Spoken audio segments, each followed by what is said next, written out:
Forecasts indicate that Apple's future growth largely depends on its services category, the Apple Core, Apple Music, and others. Is Apple stock in 2030 still worthy? What should we do with respect to price predictions? Let's find out in our video today.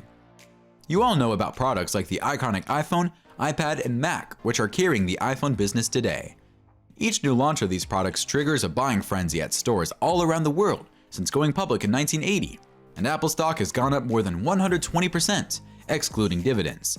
Although past successes are not a 100% guarantee that the company will do well in a few years to come, there is a great chance that its operations will change as it continues to adopt new trends and ways to facilitate growth. Technological advancements are so rapid that you can barely use the same method over time. In detail, we will show you some of the reasons why Apple is still likely to be a high-value stock in 10 years. The first reason why we think Apple stock will still be worth its salt in 2030 is that it is presumed to have hit its $500 mark. Of course, this prediction does not cut through, as there are others like Coin Price Forecast who believe that the stock could hit $406 by the end of the year and move up to $425 in 2031, which still comes close to the $500 mark. David Jones, the chief market strategist at Capital.com, said, "Over the past 10 years, the Apple stock price has risen by 600%, an incredible return for anyone who has managed to hold on to Apple for that long. The growth of smartphones and tablets will probably not be the same again over the next 10 years, but arguably, there is a much bigger market of people who now see these devices a part of their everyday lives. Although it may be quite difficult to see another 600% gain for the stock, Apple has become a favorite with technology investors, propelling its share price growth."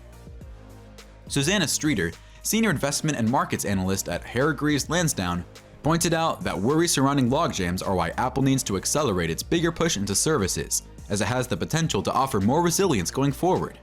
Shortly, we'll take a look at Apple's service business and why it is a major contributor to the company's stock valuation in some years to come. Ahead of the Conference of the Parties, COP26, referring to the 197 nations that agreed to a new environmental pact, Apple launched 10 new initiatives to support communities around the world. The company has doubled the number of suppliers committed to using 100% clean energy over the last year, and in total, 175 Apple suppliers will transition to using renewable energy, and the company and its suppliers will bring online more than 9 gigawatts of clean power around the world.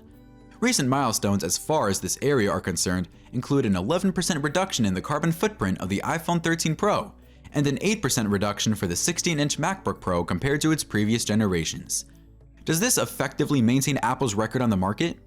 Tell us what you think in the comment section down below.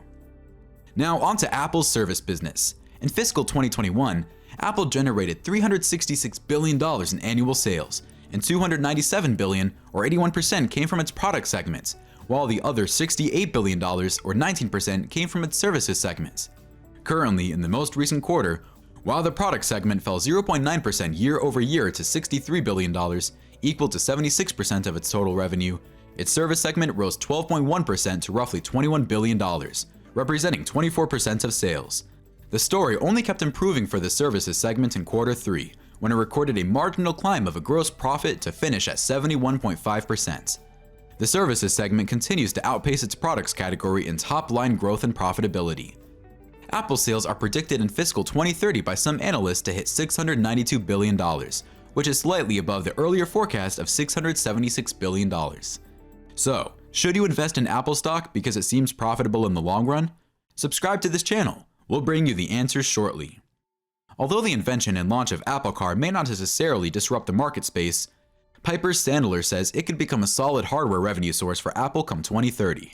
In a note to investors seen by Apple Insider, lead analyst Harsh Kumar writes, "Overall, we think Apple entering the automotive market makes perfect sense. Similar to its other hardware offerings, the company can enter the market at a time of peak technology disruption while avoiding the risk of forming the market referencing reports."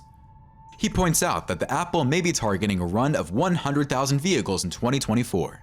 Based on that, he believes Apple could generate about $5 billion in revenue with just less than 0.19% of the market penetration by 2030, which could climb to $50 billion. That will be a pretty good investment for investors if you ask us. So, should you invest in Apple stock since forecasts indicate that it is going to run quite well for a while? Well, if you're trying to invest in it for the long term, then yes, this is probably going to be a good investment for you. If you are someone trying to buy it for short selling, however, you must see other options before making your decision. There are sometimes no right or wrong answers when it comes to investments. We try to provide some assistance in our video, Secret Apple Stock Price Risks You Should Consider Before Investing. Do check it out. We'll come your way again in some other time. Thanks for watching.